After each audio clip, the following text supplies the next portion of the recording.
वो 16वीं सदी का आखिरी साल था। दुनिया के कुल उत्पादन का 1/4 माल भारत में तैयार होता था। इसी वजह से इस मुल्क को सोने की चिड़िया कहा जाता था। तब दिल्ली की तख्त पर मुगल बादशाह जलालुद्दीन मोहम्मद अकबर की हुकूमत थी। वो दुनिया के सबसे दौलतमंद बादशाहों में से एक थे। दूसरी तरफ उसी दौर में ब्रिटेन गृहयुद्ध से उबर रहा था। उसकी अर्थव्यवस्था खेतीबाड़ी पर निर्भर थी। ब्रिटेन में उस वक्त महारानी एलिजाबेथ प्रथम की हुकूमत थी। यूरोप की प्रमुख शक्तियां पुर्तगाल और स्पेन व्यापार में ब्रिटेन को पीछे छोड़ चुकी थी। ब्रितानी व्यापारी राल्फ फिच को हिंद महासागर, मेसोपोटामिया, फारस की खाड़ी और दक्षिण पूर्व एशिया की व्यापारिक यात्राएं करते हुए भारत की समृद्धि के बारे में पता चला। राल्फ फिच की ये यात्रा इतनी लंबी थी कि ब्रिटेन लौटने से पहले उन्हें मृत मानकर उनकी वसीयत को लागू कर दिया गया था। पूरब से मसाले हासिल करने के लिए लेवेंट कंपनी 2 नाकाम कोशिशें कर चुकी थी। उन्होंने 31 दिसंबर 1600 को एक नई कंपनी की नींव डाली और महारानी से पूर्वी एशिया में व्यापार पर एकाधिकार प्राप्त किया। इस कंपनी के कई नाम हैं, लेकिन इसे ईस्ट इंडिया कंपनी के नाम से जाना जाता है। शुरुआती सालों में दूसरे क्षेत्रों में यात्रा करने के बाद अगस्त 1608 में कैप्टन विलियम हॉकिंस ने भारत के सूरत बंदरगाह पर अपने जहाज हेक्टर का लंगर डालकर ईस्ट इंडिया कंपनी के आने का ऐलान किया। हिंद महासागर में ब्रिटेन के व्यापारिक प्रतिद्वंद्वी डच और पुर्तगाली पहले से ही मौजूद थे। अकबर ने 5000 हाथी, 12,000 घोड़े, 1000 चीते, 10 करोड़ रुपए, बड़ी अशर्फियों में 100 तोले से लेकर 500 तोले तक की 1000 अशर्फिया, 272 मन कच्चा सोना, 370 मन चांदी, 1 मन जवाहरात जिसकी कीमत 3 करोड़ रुपए थी, अपने पीछे छोड़ा था। हॉकिंस को जल्द ही एहसास हो गया कि 40 लाख मुगलों की सेना के साथ वैसा युद्ध नहीं किया जा सकता जैसा कि उस समय यूरोप में हो रहा था। इसलिए यहाँ उसे मुगल बादशाह की इजाजत के साथ साथ सहयोग की भी जरूरत थी। हॉकिंस 1 वर्ष के भीतर मुगल राजधानी आगरा पहुंचा। कम पढ़े लिखे हॉकिंस को जहांगीर से व्यापार की अनुमति प्राप्त करने में सफलता नहीं मिली। साल 1670 में ब्रिटिश सम्राट चार्ल्स द्वितीय ने ईस्ट इंडिया कंपनी को विदेश में युद्ध लड़ने और उपनिवेश स्थापित करने की अनुमति दे दी। ब्रिटिश सेना के सशस्त्र बलों ने पहले भारत में पुर्तगाली, डच और फ्रांसीसी प्रतिद्वंद्वियों का मुकाबला किया और अधिकांश युद्ध जीते। धीरे धीरे उसने बंगाल के तटीय क्षेत्रों को अपने नियंत्रण में ले लिया। मुगलों से केवल एक बार उनका आमना सामना हुआ था। साल 1681 में कंपनी के कर्मचारियों ने कंपनी के निदेशक सर चाइल्ड से शिकायत की कि बंगाल में मुगल बादशाह औरंगजेब आलमगीर के भांजे नवाब शाइस्ता खान के अधिकारी उन्हें कर और अन्य मामलों में परेशान करते हैं।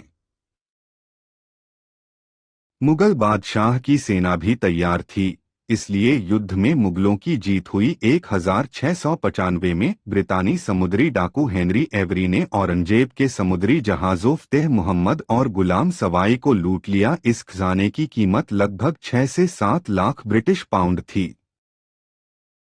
बंगाल में पोस्ते की खेती की गई और बिहार में अफीम का निर्माण करने के लिए कारखाने लगाए गए और इस अफीम को तस्करी के जरिए चीन पहुंचाया गया। उस समय तक चीन में अफीम का बहुत कम उपयोग किया जाता था। ईस्ट इंडिया कंपनी ने चीनी एजेंटों के माध्यम से लोगों के बीच अफीम को बढ़ावा दिया। कंपनी ने अफीम के व्यापार से रेशम और चीनी के बर्तन भी खरीदे और मुनाफा भी कमाया। साल 1707 में बादशाह औरंगजेब की मृत्यु के बाद विभिन्न क्षेत्रों के लोग एक दूसरे के खिलाफ हो गए। कंपनी ने इन परिस्थितियों का लाभ उठाते हुए लाखों की संख्या में स्थानीय लोगों को सेना में भर्ती किया। यूरोप में होने वाली औद्योगिक क्रांति के कारण युद्ध तकनीक में भी वे दक्ष हो गए। यह छोटी लेकिन प्रभावी सेना एक के बाद एक पुरानी तकनीक से लैस मुगलों, मराठों, सिखों को हराती चली गई।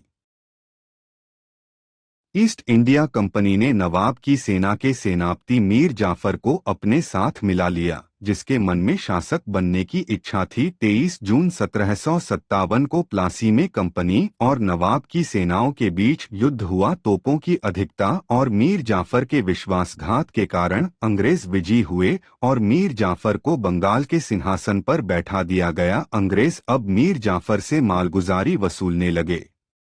इस प्रकार भारत में लूटपाट का युग आरंभ हुआ। अगस्त 1765 में ईस्ट इंडिया कंपनी ने मुगल बादशाह शाह आलम को हराया। लॉर्ड क्लाइव ने पूर्वी प्रांतों बंगाल, बिहार और उड़ीसा की दीवानी अर्थात राजस्व वसूलने और जनता को नियंत्रित करने का अधिकार 26 लाख रुपए वार्षिक के बदले हासिल कर लिया। इसके बाद भारत कंपनी के शासन के अधीन आ गया। इतिहासकार सैयद हसन रियाज के अनुसार दुनिया खुदा की, मुल्क बादशाह का और हुक्म कंपनी बहादुर का। सन 1948 में नृत्य और सरोद की महफिलों में सब कुछ लुटाकर दाद देने वाले नाकारा सुल्तानों की संख्या 2104 तक पहुंच गई थी। शाह आलम का बेटा अकबर भी कामुकता में अपने बाप से कम नहीं था। 18 वर्ष की आयु में वह 18 बेगमों का शौहर था। 18वीं शताब्दी में 1769 से 1773 तक बिहार से लेकर बंगाल तक का दक्षिणी क्षेत्र अकाल से प्रभावित था। एक अनुमान के अनुसार अकाल से लाखों लोगों की मौत हुई। कंपनी लगातार अपने क्षेत्र का विस्तार करती जाती। कंपनी ने मानवीय त्रासदी से भी लाभ उठाया। जो चवाल 1 रुपए का 120 सेर मिलता था, वह बंगाल के अकाल के दौरान 1 रुपए में केवल 3 सेर मिलने लगा। एक जूनियर अधिकारी ने इस तरह 60,000 पाउंड का लाभ कमाया। ईस्ट इंडिया कंपनी के 120 वर्षों के शासनकाल के दौरान 34 बार अकाल पड़ा।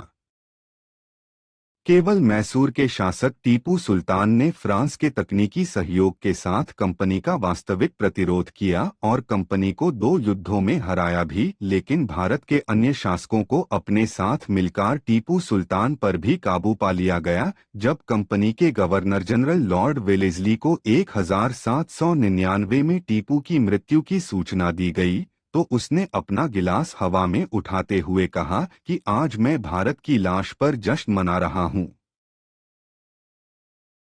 ब्रिटेन के सदन ने 1813 में थॉमस मुनरो से पूछा, जिन्हें 1820 में मद्रास का गवर्नर बनाया गया था, कि औद्योगिक क्रांति के बावजूद ब्रिटेन के बने कपड़े भारत में क्यों नहीं बिक रहे। तो उन्होंने जवाब दिया कि भारतीय कपड़े कहीं अधिक गुणवत्ता वाले हैं। फिर ब्रिटेन में बने कपड़ों को लोकप्रिय बनाने के लिए सदियों पुराने स्थानीय कपड़ा उद्योग को नष्ट कर दिया गया।